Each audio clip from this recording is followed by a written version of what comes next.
निराकार आत्माओं के बीच आत्मा आत्मा भाई भाइयों के बीच जो बड़ा भाई होता है, कोई होता है या नहीं होता है?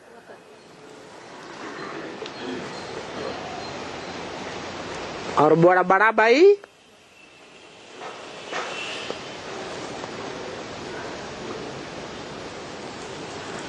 अपने आप बनता है या कोई बनाता है? बाप बनाता है। क्यों कहा गीता में आत्मा अपना शत्रु और आत्मा अपना मित्र स्वयं ही है, या शत्रु और मित्र कोई दूसरा होता है? स्वयं है। अभी भी बोला भाग्यशाली आत्मा बनती है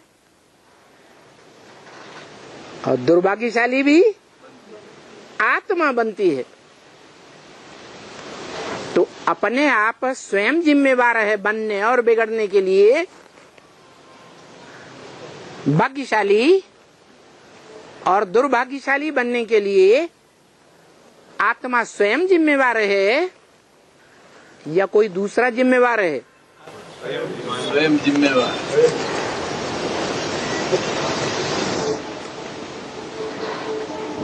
स्वयं ही जिम्मेवार है। इसलिए बाप की प्रॉपर्टी ग्रहण करने में जो बच्चा बड़े ते बड़ा जिम्मेवार बनता है, प्रॉपर्टी संभालने में जिम्मेवार बनता है और प्रॉपर्टी को बढ़ाता है या खलास कर देता है, वो जिम्मेवार बच्चा बढ़ाने वाला।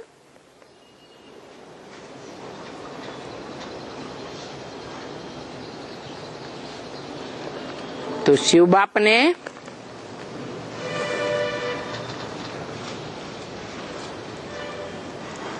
आते ही इस सृष्टि रूपी रंगमंच पर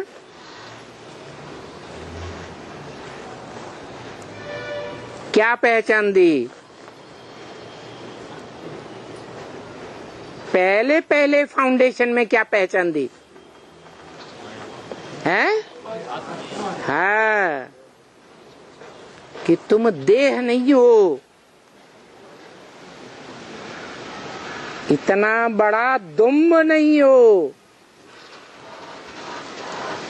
तुम तो इस देह में रहने वाला अति सूक्ष्म बीज हो।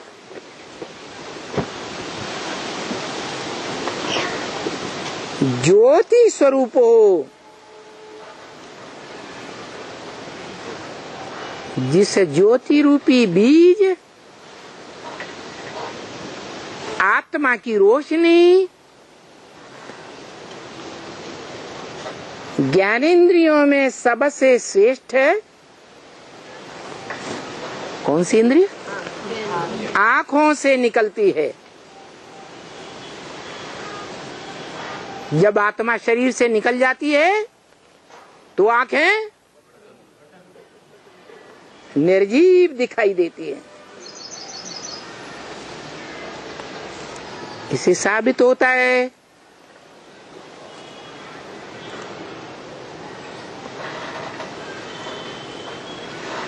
कि आत्मा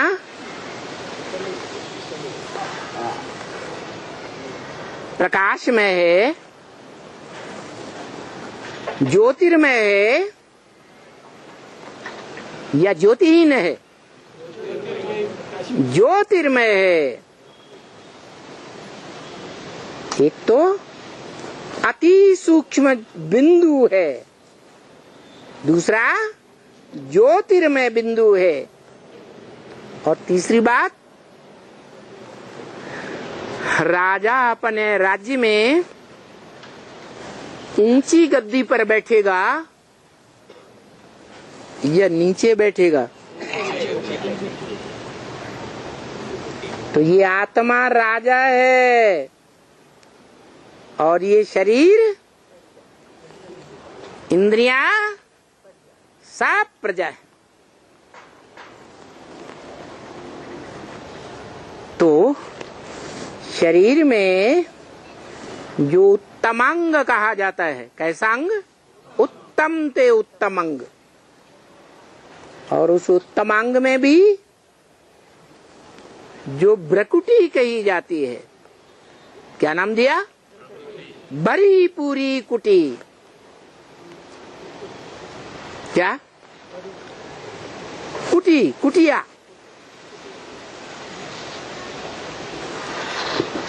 उस भ्रकुटी में मध्य में रहने वाली है।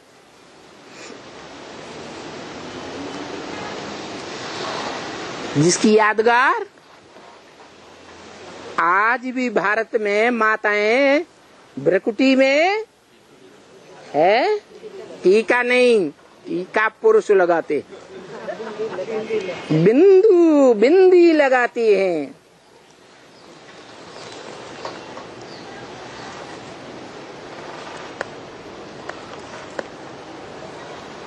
तो तुम आत्मा हो, ज्योति बिंदु हो। इस देह में भ्रकुटी के मध्य रहने वाली हो और देह भले विनाश हो जाए लेकिन आत्मा अविनाशी है, इसका विनाश नहीं होता।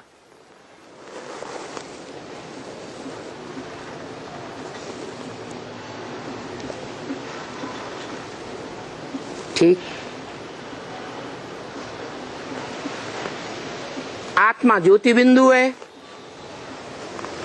बिंदु जितना छोटा बनाओ उतना छोटा होता जाएगा।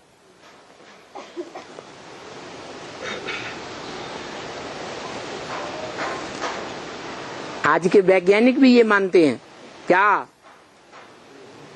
जिन्होंने अणुबम बनाया है वो क्या मानते हैं? है अणु जितना सूक्ष्म समझा जा सके, इन आंखों से नहीं, क्योंकि ये स्थूल आंखें हैं,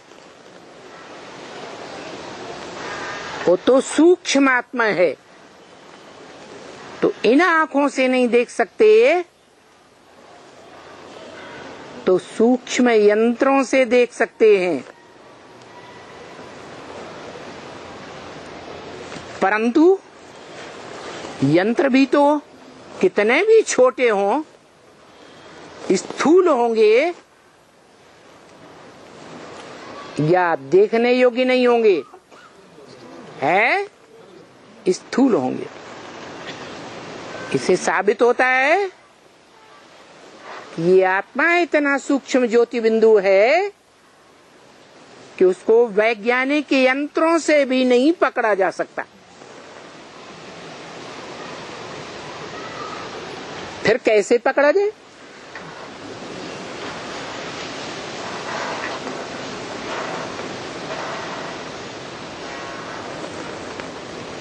पकड़ में आए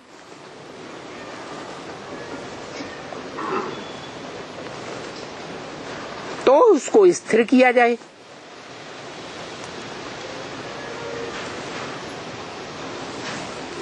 स्थिर हो जाए तो अमर कहा जाए,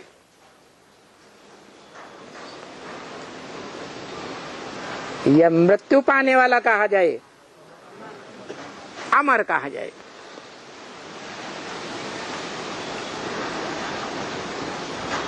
तो उस ज्योति बिंदु आत्मा को, जिसे गीता में कहा है अणु अणियान सम्मनुस्मरेत्य,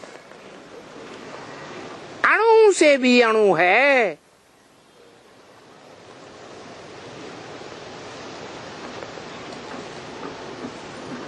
जो स्मरण करने वाले ऋषियों मुनियों ने स्मरण करने का प्रयास किया है,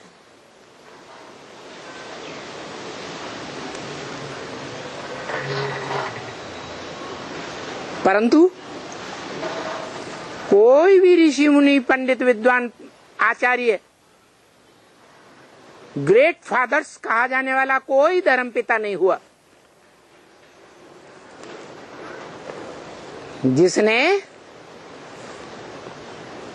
मृत्यु पर विजय पाई हो। कोई ने पाई नहीं। क्यों?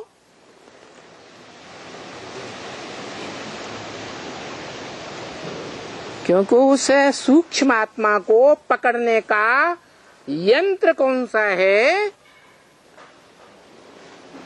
पता ही नहीं किसी को।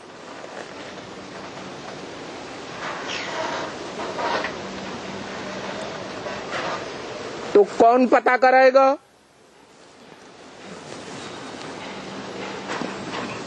है कोई पता कराने वाला होगा या नहीं होगा? कौन? निराकार आत्माओं का निराकार बाप। आत्मा ज्योति बिंदु अति सूक्ष्म, तो बाप भी निराकार अति सूक्ष्म ज्योति बिंदु। अरे सीधी सी बात, सांप का बाप सांप जैसा लंबा, चींटी का बाप चींटी जैसा छोटा।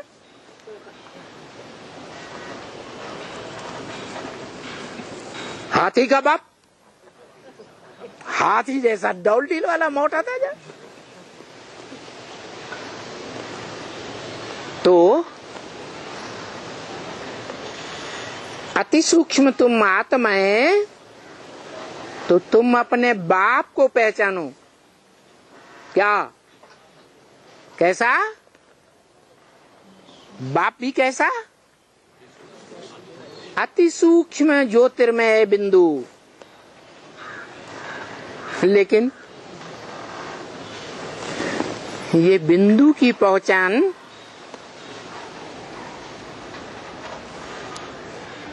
बाप की पहचान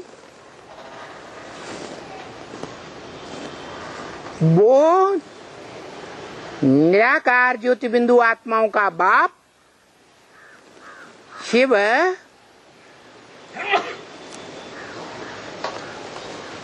स्वयं तो नहीं दे सकता है? देता है? नहीं। तो किसको निमित्त बनाता है? किसको? बड़े बच्चे को निमित्त बनाता है बाप की पहचान देने के लिए। वो बच्चा, बड़ा बच्चा, वो पहले ही जानता था क्या कि मुझे आत्मा का बाप, निराकार ज्योति बिंदु आत्मा का बाप कौन है, कहाँ है? जानता था? है? नहीं जानता था?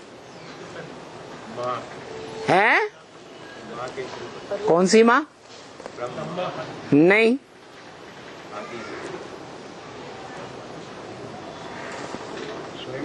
ब्रह्मा तो स्वयं देहधारी धर्म पिताओं के बीच में बड़े ते बड़ा देह अहंकारी धर्म पिता।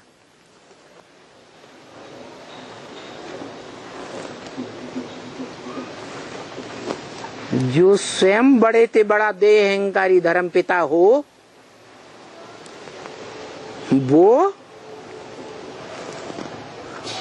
आत्माओं का बाप जो देह में आता है,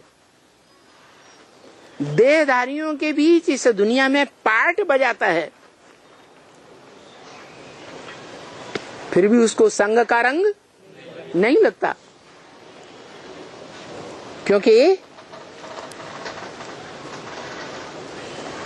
देहधारी में प्रवेश करने के बावजूद भी, देहधारियों के बीच में रहने के बावजूद भी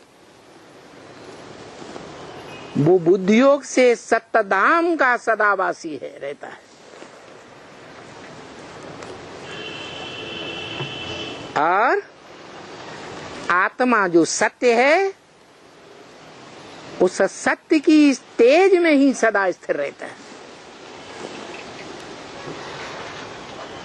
अंश मात्र भी उसमें कभी भी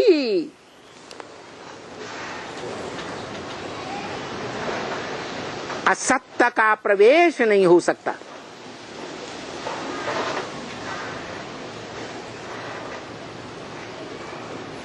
इसलिए संग का रंग भी नहीं लग सकता।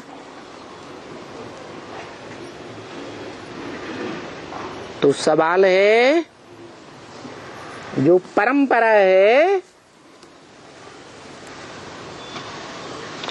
कि बच्चों को बाप का परिचय कौन देता है?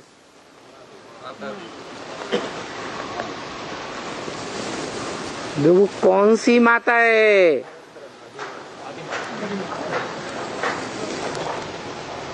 जिसने निराकार ज्योति बिंदु आत्माओं के बाप ज्योति बिंदु का सच्चा परिचय पहले पहले दिया था।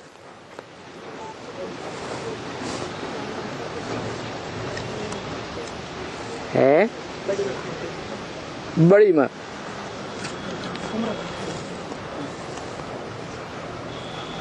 बड़ी माँ जो देवान में आती है, महाकाली बनती है,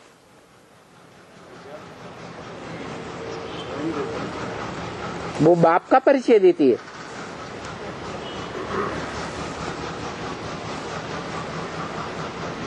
काली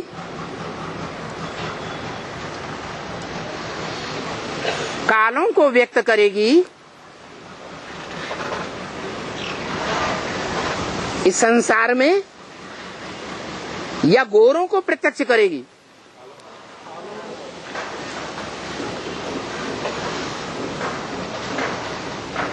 कलमुई होगी तो काले ही पैदा करेगी, कालों को प्रत्यक्ष करेगी। और क्या होगी? महान गौरी होगी तो किसको प्रत्यक्ष करेगी?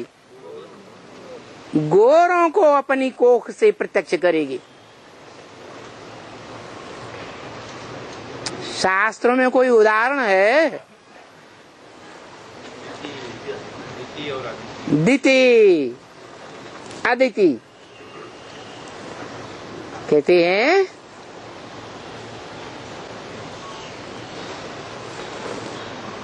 जो कश्यप ऋषि थे, काश्य माने तेज, पा माने पीने वाले। क्या पीने वाले? काशी रूपी तेज को पीने वाले कश्यप ऋषि की 2 पत्नियां थी।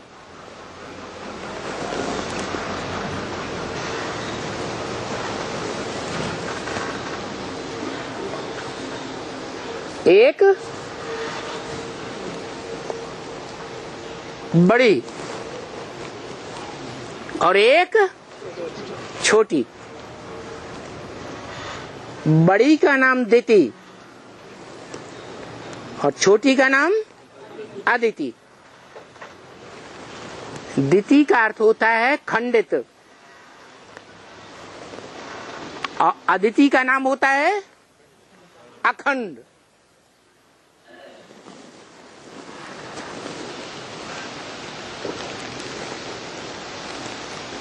जिसका सत्व खंडित हो जाए वो दिति, और जिसका सत्व सतीत्व अखंड बना रहे जीवन में, वो अदिति। तो अब बताओ,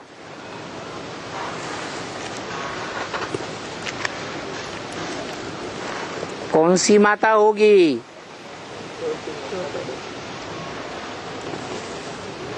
जिसने पहले पहले बाप का परिचय दिया हो,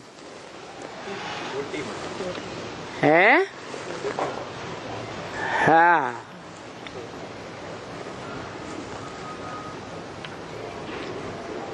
जैसे सत्व है, सत्य है आत्मा,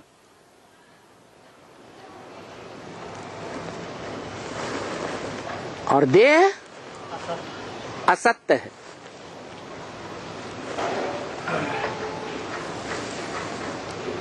देखा जाए, माताएं अनुभव भी करती होंगी। पहले गर्भ में सत्य कही जाने वाली आत्मा आती है,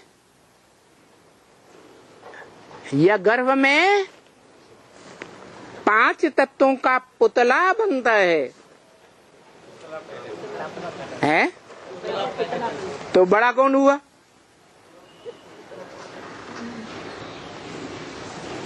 कौन बड़ा हुआ? 5 तत्वों का पुतला बड़ा हुआ, या बाद में आने वाली आत्मा बड़ी हुई? है? देखने में तो है? देखने में तो पुतला ही बड़ा, लेकिन पावर तो आत्मा।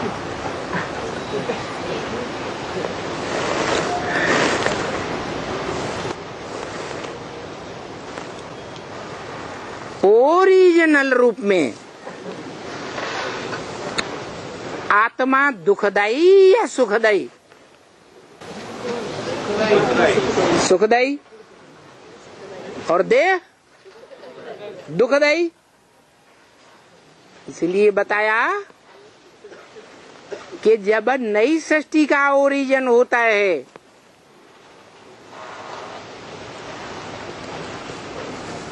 तो पहले पहले असुरों का जन्म हुआ। क्या? आसुरी जो आत्माएं हैं, उनका प्रत्यक्षता रूपी जन्म होता है, और बाद में देव आत्माओं का जन्म होता है।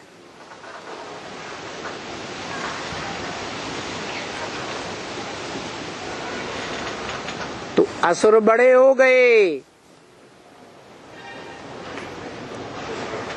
और देवात्माएं छोटी हो गई।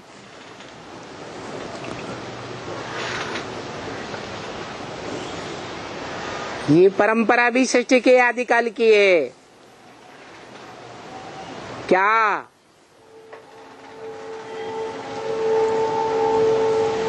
जब ऊंचे से ऊंचा बाप इस सृष्टि पर आता है,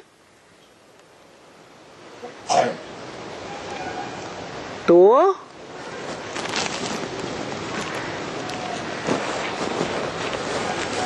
विदेशी बनकर आता है या स्वदेशी बनकर आता है? विदेशी बनकर आता है। बनकर आता है या होता भी है वैसा? बनकर आता है। इसका मतलब जो देखने में बनकर आता है वो वैसा है नहीं। मन बहुरूपिया बनकर आता है। जो देखने में आता है वो बहुरूपिया देखने में आता है नहीं।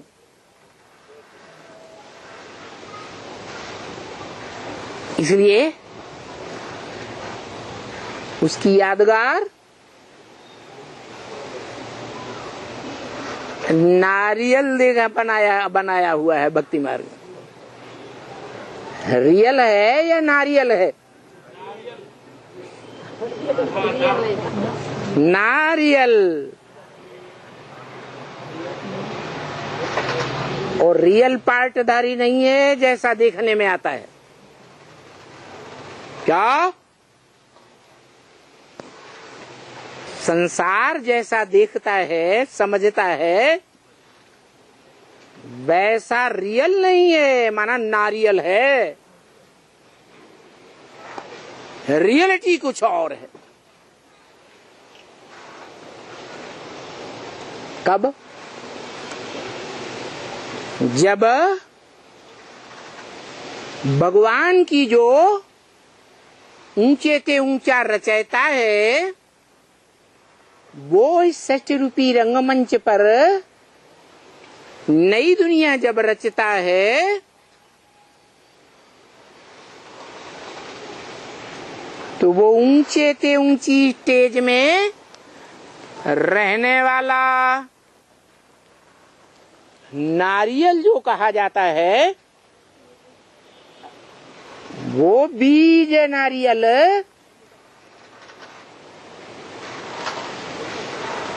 सार्वभौम माने जाने वाले भगवान के रूप में जो दुनिया में शिवलिंग पाया जाता है, दुनिया की बड़े ते बड़ी खुदाइयों में, देश विदेश की खुदाइयों में जो सबसे जास्ती लिंग मूर्तियां पाई गई और भारत में भी जो यादगार मंदिर सबसे जास्ती बनाए हुए हैं, उन मंदिरों में शिवलिंग के रूप में रखा हुआ है वो नारियल है। पार्ट के हिसाब से सृष्टि के आदि में जो वो पार्ट बजाता है, कैसा पार्ट है?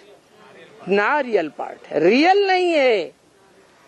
रियलिटी तब जाहिर होती है संसार के सामने जब भगवान के सामने ले जाकर भक्ति मार्ग में क्या करते हैं?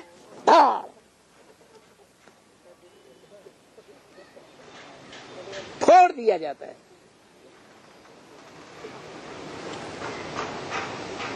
तो उसमें से असलियत निकलती है।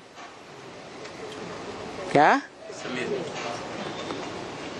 कि ये है असल में।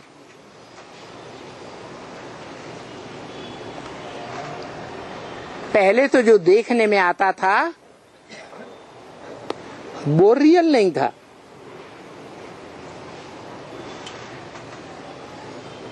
तो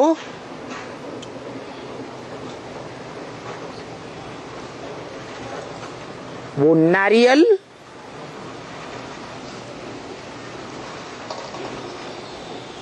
विदेशी बनकर आता है, दिखावा कुछ और अंदर से कुछ और। नारियल को भी 3 आंखें होती हैं।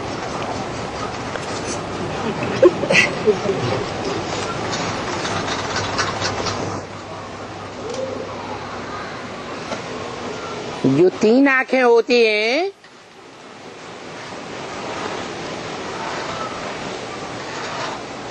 वो स्थूल में होती हैं या अव्यक्त में होती हैं। इन आंखों से देखने में जो आता है वो है व्यक्त, और जो इन आंखों से देखने में नहीं आता वो अव्यक्त। तो नारियल में जो 3 आंखें होती हैं वो देखने में आती है, नहीं आती? आती है। छीलने के बाद हाँ जी, उसका देवभान का छिलका उतर जाए, डबल डबल छिलका है, वो सारा छिलका उतर जाए और अंत में जो हार्ड से हार्ड छिलका है वो भी धाड़ से जब टूट जाए तब प्रत्यक्ष होता है।